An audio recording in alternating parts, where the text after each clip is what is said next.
Mga tao, pakinggan nyo ito. Kahit saan ka na sekta ngayon, huwag magmaang-maangan. Gamitin nyo naman ang wisdom. Huwag basta makinig sa nagturo sa inyo. Magtanong kayo sa kanila. Pag nagalit, di wow. Karapatan ninyong magtanong, utos pa nga na magtanong tayo.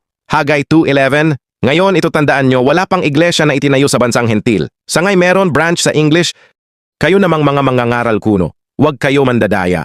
Walang karapatang ang sino mang hentil na angkinin ang mga bagay na hindi naman para sa hentil.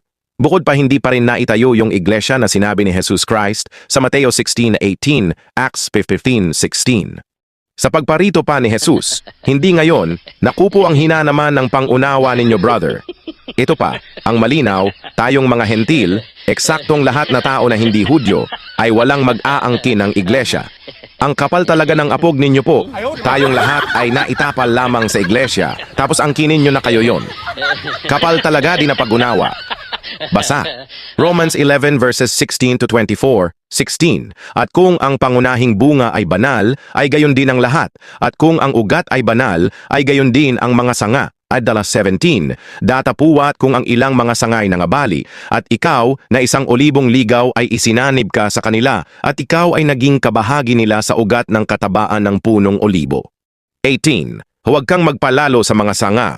Datapuwat kung magpalalo ka, ay hindi ikaw ang nagkakandili sa ugat, kundi ang ugat ang nagkakandili sa iyo. 19. Sasabihin mo nga, ang mga sanga ay nangabali upang ako ay makasanib. 1:1. Sapagkat kung hindi nga pinatawad ng Diyos ang mga talagang sanga, ikaw man ay hindi patatawarin. 22. Masdan mo nga ang kabutihan at ang kabagsikan ng Diyos. Ang kabagsikan ay sa nangahulog, datapuwat ang kabutihan ng Diyos ay sa iyo kung mamamalagi ka sa kaniyang kabutihan. Sa ibang paraan ay ikaw man ay puputulin. 23. At sila naman, kung hindi mangagsisilagi sa di pananampalataya, ay mga kakasanib, sapagkat makapangyarihan ang Diyos upang sila'y isanib na muli. 24. Sapagkat kung ikaw ay pinutol doon sa talagang olibong ligaw at laban sa kaugalian ay isinanib ka sa mabuting punong olibo. Gaano pa nga ang mga ito na mga talagang sanga na mga kakasanib sa kanilang sariling punong olibo. Kasabot 14 kining olibong ligaw? Tayo yarn mga hentil. Gentile, we're just being grafted.